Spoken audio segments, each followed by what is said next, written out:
Sa loob ng 2 linggo, hindi bababa sa 3 ang Tinagurian na ngayon ang Pilipinas bilang bullying capital of the world.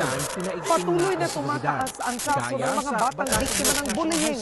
Ayon sa Council for the Welfare of Children, We are the bullying capital of the world based on PISA because the highest prevalence of bullying and loneliness sa Pilipinas nangyayari.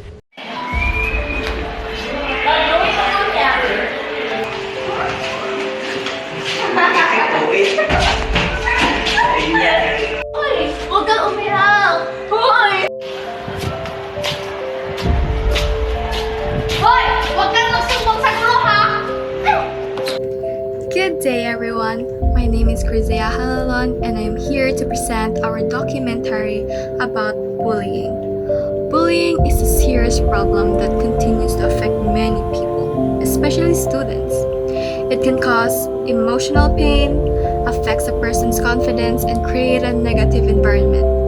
In this documentary, we will explore the reality of bullying, its effects on individuals, and the importance of spreading awareness.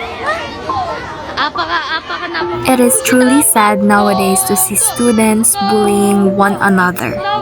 What should be a safe place for learning and growth has become a place where some students experience pain, fear, and loneliness because of bullying.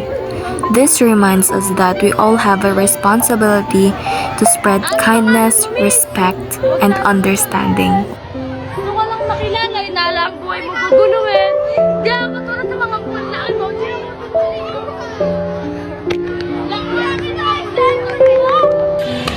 Bakit sa tingin mo nangyayari ang bullying sa paaralan? Gusto lang nilang magmukhang matapang o gusto lang nila ng atensyon.